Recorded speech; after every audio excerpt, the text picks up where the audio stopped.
Good morning students. Today I will start your SST classes online. Now I will start from 5th class. Our topic is chapter number 4, factors influencing the climate. Dear students, in previous class we will do this chapter exercise number A, B and C. Dear students, today we will do this exercise remaining part. हमारी exercise number जो D है उसको आज हम करेंगे। D हमारी exercise है answer the following questions. ये 5 क्वेश्चंस दिए हुए हैं जिनके हमें आंसर्स करने हैं। Let's start. डियर स्टूडेंट, सबसे पहले हेडिंग डालेंगे question answers. Question number first है, what are the important factors causing climate variation. जलवायु परिवर्तन के महत्वपूर्ण कारक क्या हैं? किन किन कारणों से जो हमारी जलवायु है उसके अंदर चेंज होता है। तो what are the important factors causing climate variation. Answer है the climate condition are influenced by many factors such as. जो क्लाइमेट हमारी है उसकी जो कंडीशंस हैं वो अलग अलग कारकों से प्रभावित होती है, अलग अलग कारणों से चेंज होती हैं। वो कौन कौन से हैं? फर्स्ट है लैटिट्यूड, यानी कि अक्षांश। जो हमारे अक्षांश हैं उनके हमारे जो अर्थ है उसको हमने 3 पार्ट्स में डिवाइड किया था और अक्षांशों के आधार पर हमारी अर्थ जो सनलाइट रिसीव करती है उसके ही अनुसार वहाँ अलग अलग प्लेस की जो क्लाइमेट है वो अलग अलग होती है। सेकंड है अल्टीट्यूड, मीन्स समुद्र तल से ऊंचाई। जैसे जैसे समुद्र तल से हम ऊंचाई की तरफ बढ़ते हैं तो हमारा टेम्परेचर कम होता जाता है। तो सेम लैटिट्यूड पर भी कई स्थानों की जो क्लाइमेटिक कंडीशंस हैं वो अलग अलग होती हैं। वो क्यों होती है? वो अल्टीट्यूड के कारण होती है, height above the sea level के कारण होती है। थर्ड है ह्यूमिडिटी, मीन्स आर्द्रता। फोर्थ है डिस्टेंस फ्रॉम द सी, यानी कि समुद्र से दूरी जो है वो भी किसी भी स्थान के क्लाइमेट को इफेक्ट करती है। ओशियन करंट्स, महासागरीय जो धाराएं हैं वो भी क्लाइमेट को इफेक्ट करती हैं। तो क्वेश्चन हमारा यही था कि जलवायु परिवर्तन के महत्वपूर्ण कौन कौन से कारक हैं, किन किन कारणों से हमारी जो जलवायु है वो चेंज होती है।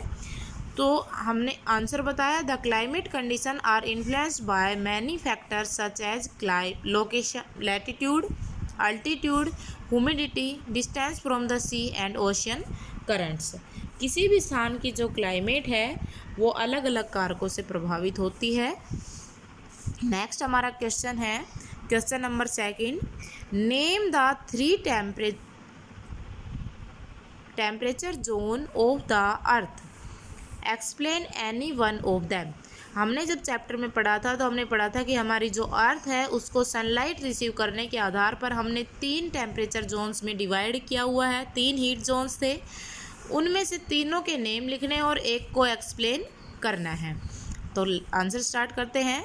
The earth has been divided into 3 temperature zone. जो हमारी अर्थ है उसको हमने 3 टेम्परेचर जोन्स में डिवाइड किया हुआ है। कौन कौन से जोन्स हैं? द टोरिड जोन, सेकंड है द टेम्परेट जोन, थर्ड है द फ्रीज्ड जोन। तो हमने हमारे चैप्टर में भी पढ़ा था कि जो हमारा टोरिड जोन है वो हमारी इक्वेटर के दोनों साइड, ट्रॉपिक ऑफ कैंसर और ट्रॉपिक ऑफ कैप्रिकॉर्न तक स्थित है, यानी कि 23.5 degree north and 23.5 degree south तक हमारा टोरिड जोन स्थित है। उसके बाद जो हमारा टेम्परेट जोन है वो 23.5 डिग्री से लेकर 66.5 डिग्री नॉर्थ और 23.5 डिग्री से लेकर 66.5 डिग्री साउथ, यानी कि दोनों हेमिस्फेयर में पाया जाता है। थर्ड था हमारा फ्रीज्ड जोन। जो फ्रीज्ड जोन है वो हमारा टेम्परेट जोन के बाद मिलता है और यहाँ पर जो सन की रेज है वो बिल्कुल स्लैंटिंग गिरती हैं, इसके कारण ये जो क्षेत्र है वो लगभग फ्रीज्ड रहता है, आइस से कवर रहता है। ये 66.5 डिग्री नॉर्थ से लेकर 90 डिग्री नॉर्थ तक और 66.5 डिग्री साउथ से लेकर 90 डिग्री साउथ तक स्थित है फ्रीज्ड जोन। तो हमें यहाँ पर हमारे क्वेश्चन में कहा गया था कि explain any one of them, इन तीनों में से किसी एक को एक्सप्लेन करना है। तो हम सबसे पहले हमारा जो फर्स्ट जोन है उसी को एक्सप्लेन करेंगे, द टोरिड जोन। जो टोरिड जोन है उसको हम हॉट जोन भी कहते हैं। The torrid zone refer to the earth between the tropic of Cancer and the tropic of Capricorn. जो हमारा टोरिड जोन है वो मैंने अभी बताया कि इक्वेटर से लेकर ट्रॉपिक ऑफ कैप्रिकॉर्न और ट्रॉपिक ऑफ कैंसर के बीच में पाया जाता है। तो हम यही कहेंगे कि जो हमारा टोरिड जोन है वो हमारी अर्थ पर ट्रॉपिक ऑफ कैप्रिकॉर्न यानी कि भूमध्य रेखा और कर्क रेखा के बीच में पाया जाता है, ट्रॉपिक ऑफ कैप्रिकॉर्न और कैंसर के बीच में। It is also called the hot zone. इसको हम हॉट जोन भी कहते हैं। क्यों कहते हैं? क्योंकि जो हमारा टोरिड जोन है उसके ऊपर जो सन की रेज हैं वो बिल्कुल सीधी गिरती हैं, और सन की रेज जब सीधी गिरती है किसी स्थान पर तो वहाँ का जो टेम्परेचर है वो पूरे ईयर अधिक रहता है। Thank you students. I hope you understand in these questions. Dear students, you also write and learn these questions in your fair notebook. Should be neat and clean handwriting. Thank you.